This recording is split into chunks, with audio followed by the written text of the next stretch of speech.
আমাদের মোবাইলের ব্যাকগ্রাউন্ডে যেগুলো ডাটা তাড়াতাড়ি শেষ হয় বা ব্যাটারি তাড়াতাড়ি শেষ হয়, এর বিশেষ কারণ হলো আমাদের মোবাইলের যে আমরা অ্যাপগুলো ডিলিট করার পরেও কিছু সংখ্যক অ্যাপে আমাদের কাজ করতে থাকে। তো ওই অ্যাপগুলো কিভাবে সরাবো, আমাদের পার্মানেন্টলি সরে যাবে, শুধু প্লে স্টোরে থাকবে, আমার চাইলে আবার সার্চ করে আনতে পারবো। তো ওইটার সম্বন্ধে আজকে আমি আপনাদেরকে দেখাবো কিভাবে ওই অ্যাপগুলো সরাতে হয়। তো সর্বপ্রথম আমি প্লে স্টোরে গেলাম।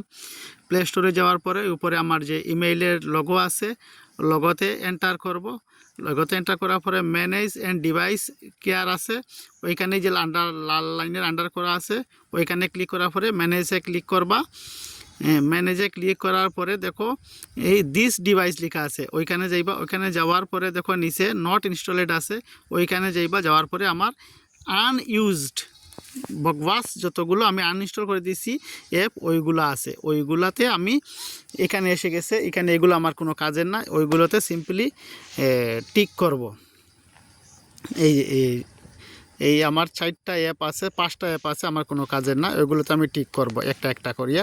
টিক করিয়া ওই যে রাইট সাইডে উপরে আছে ডাস্টবিন, ওই ডাস্টবিনে আমি ক্লিক করব। ডাস্টবিনে ক্লিক করলে সব রিমুভ হয়ে যাবে, পার্মানেন্টলি সলভড। এই যে পার্মানেন্টলি চলে গেছে, আর মোবাইলে আসবে না।